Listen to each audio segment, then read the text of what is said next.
All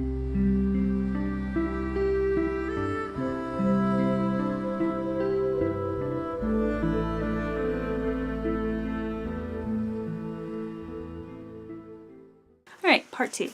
I'm going to start with a couple of the more like just straight up fiction or historical fiction books I have in here, and then the rest of the pile is going to be, I think 3 are in the sort of like fictionalized category, and then 3 are more like historically based on real people. So starting with this one, this is Little Cloud and Lady Wind by Toni Morrison and her son Slade. This one is illustrated by Sean Qualls. And no surprise, this one was pretty magical. This is, again, kind of a unique story. There's a little bit of a allegory going on with this one. This has to do with a little girl cloud up in the sky. And she tells the story of how all of the clouds are trying to come together, and they said, you know, we have to, you know, we're stronger together, and we have to come down and rain all this terror and thunder and madness onto the world. And this little girl cloud is drifting by, and she says, you know what, I kind of like being individual, and I like having my freedom, and I like the planet. I don't want to rain thunder and chaos and down on the planet and hurt people. I want to be a part of it. I want to appreciate it and love it and enjoy it. So she goes off by herself, but then she also has these thoughts of, well, I'm just a cloud. I'm, you know, there's so much beauty in the world, and I'm just off by myself. I don't really offer very much. You know, she's looking down at the world and seeing all these beautiful flowers and rivers and mountains, and she sees birds flying and, you know, wild animals running around free, and she keeps looking at different elements of the world and thinking, I wish I could do that. You know, I wish I could fly. I wish I could, you know, swim through the seas and jump over rainbows and all that. And she goes to sleep one night, kind of sad, and then she's awakened by this sense of a presence around, and that's when she meets Lady Wind, the wind. And Lady Wind is a beautiful woman that completely captures Little Cloud's attention, and she says, oh, who are you? And she said, I am the wind, and I'm going to help you make your dreams come true. And so she takes her on this journey and shows her the importance of her role in the world, and how even if she feels small, she has a place here. She has a purpose. There are things that can't happen without her presence. I have some close-ups of this one too, but there's one in here I don't think I took a close-up of, but thinking about it, I guess I should give you an example. But there's a part in here, you know, where she goes through a big storm because the other clouds come in and again try to control her. This is her dancing through the ocean, you know, going around with the butterflies and things like that. That's Lady Wind there. And they're just having a great old time here. And then, yeah, the other clouds come by and get mad and try to bring her into their angry fold. And there's like this one cloud that's, I don't know, almost starting to look like Questlove or something there.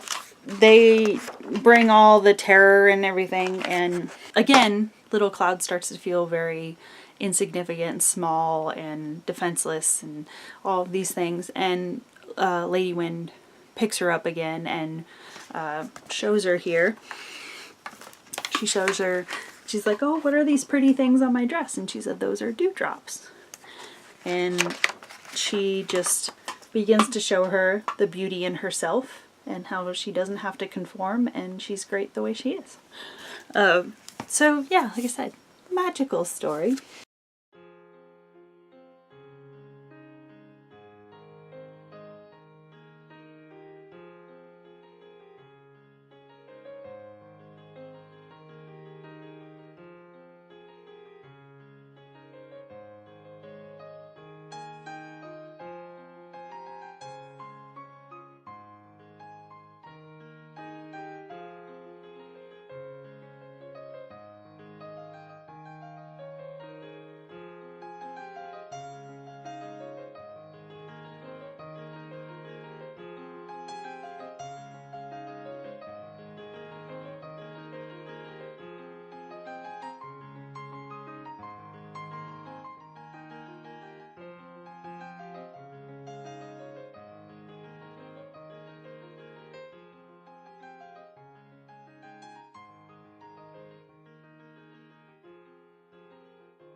And then continuing on that sort of fantastical fable trend, where's something on that?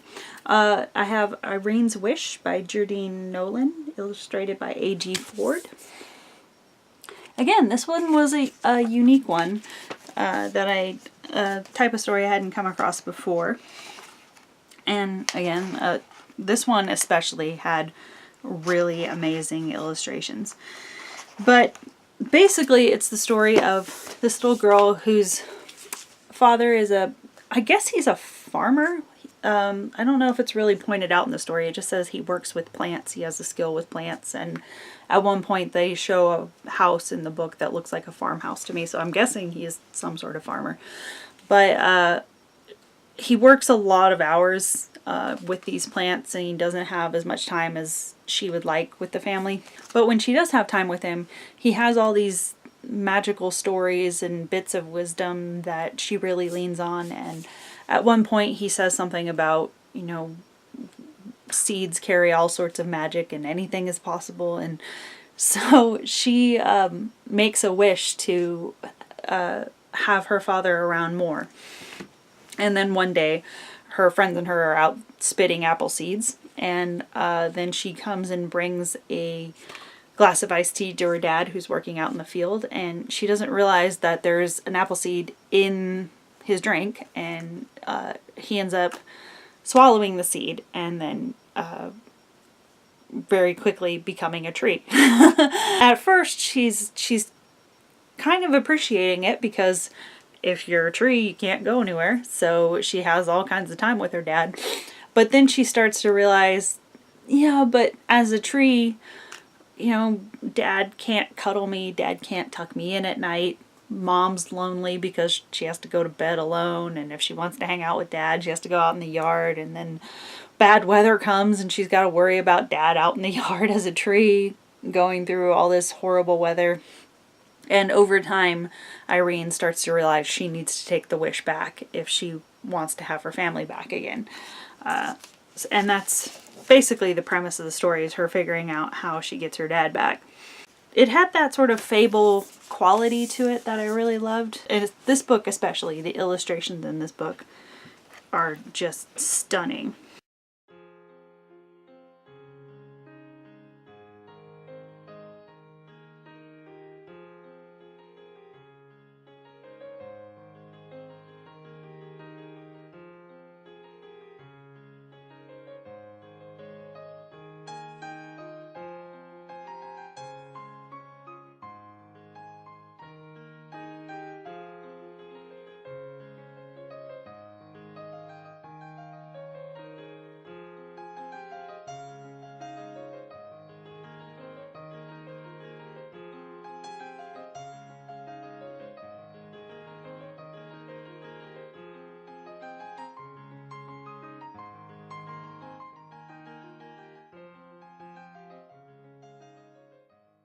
Alright, now we're starting to get into the historical fiction a little bit.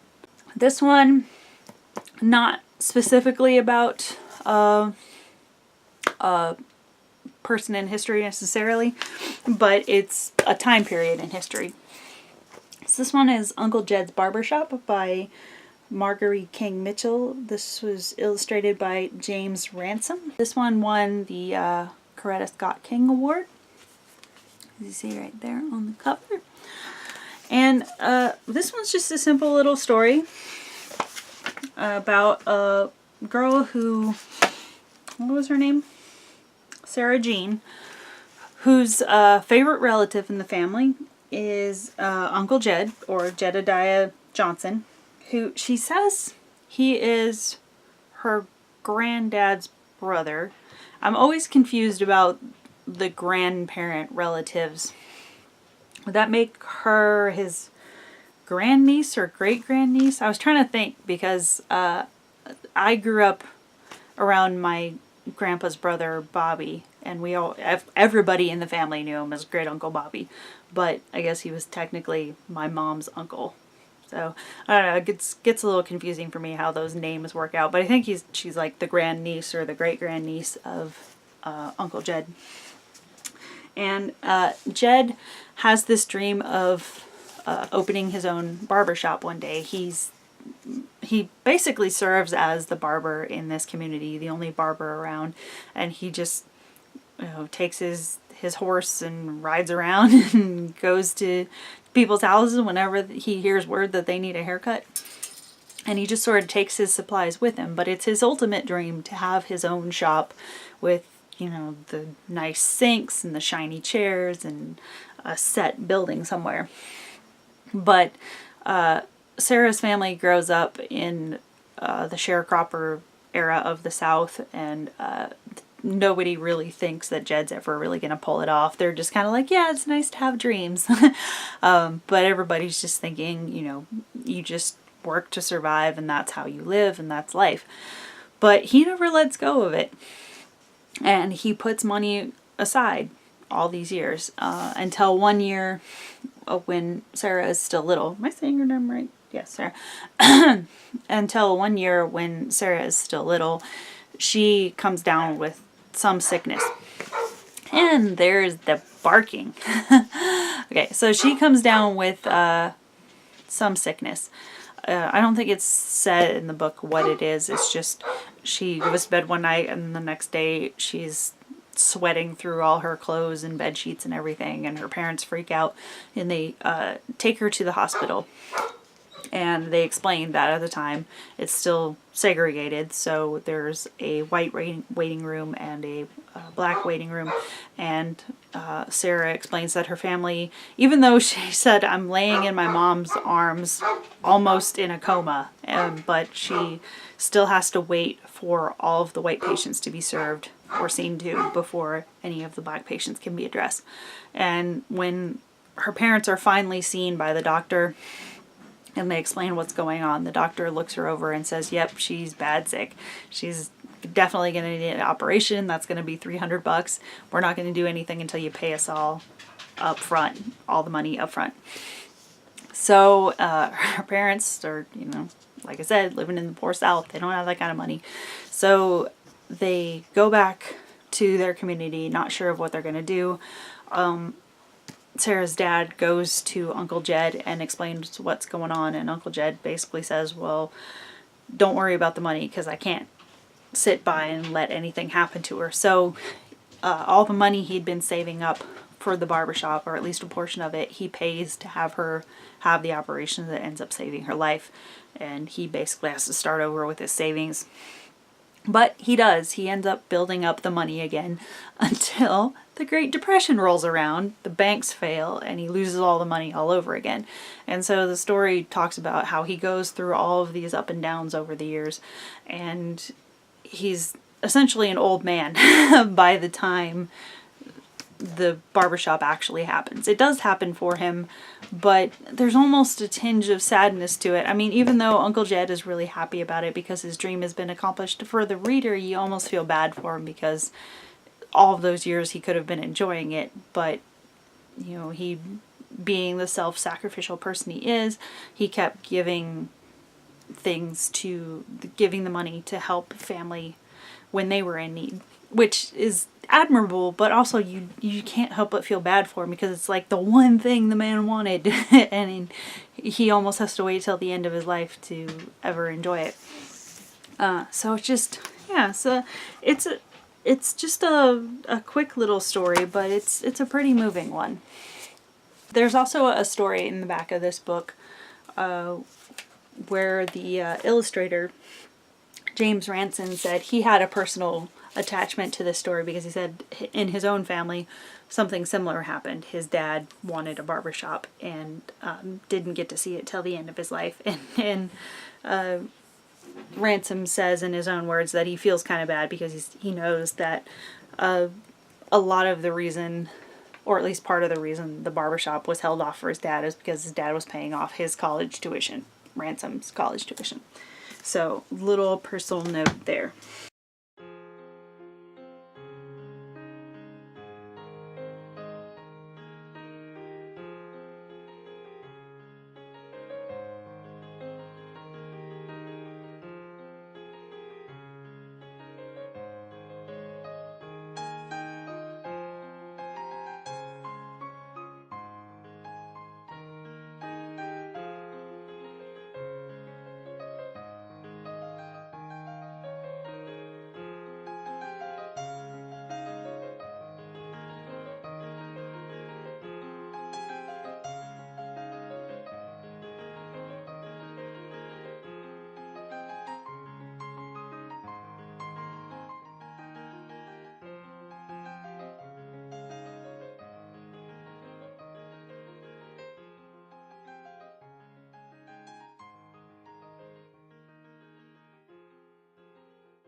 have Seeds of Change. This one is by Jen Cullerton Johnson, illustrated by Sonia Lynn Sadler.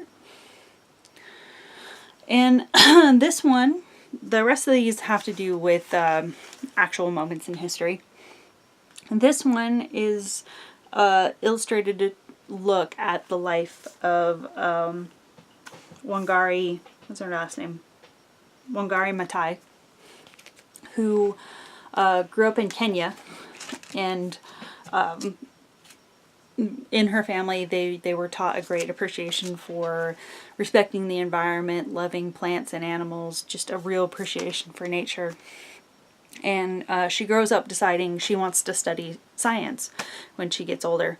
And so she moves to the US and studies science programs there, comes back, and this is just a children's look at her life story, basically. Goes to study in the US, comes back, becomes a professor at the University of Nairobi.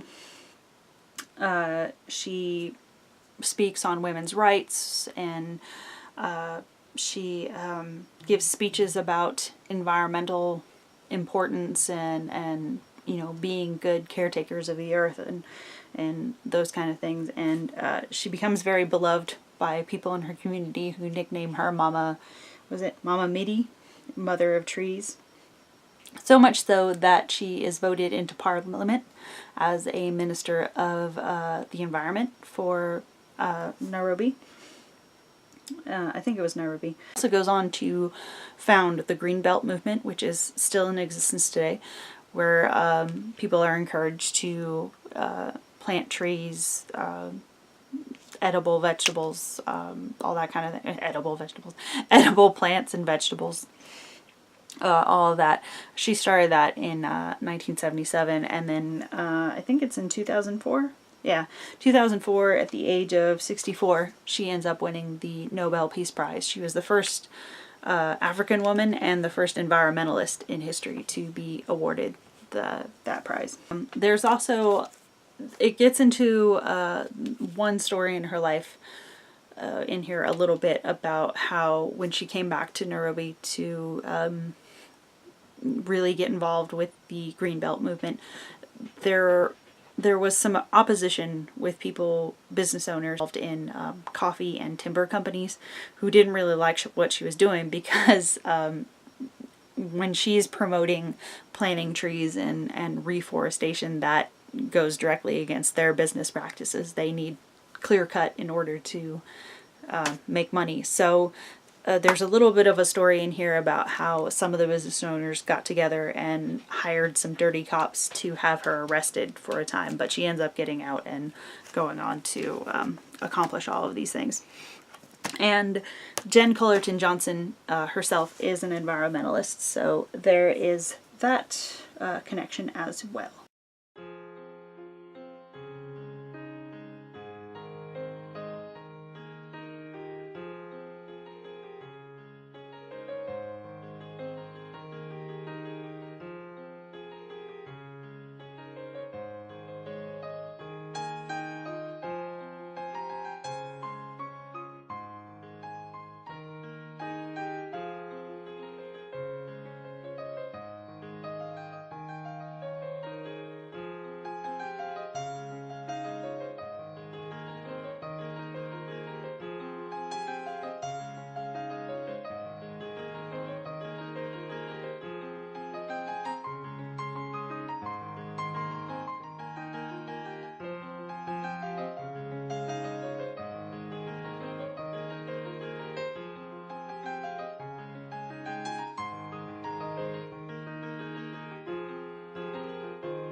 Around mid-1970s, I was already in the University of Nairobi as a lecturer.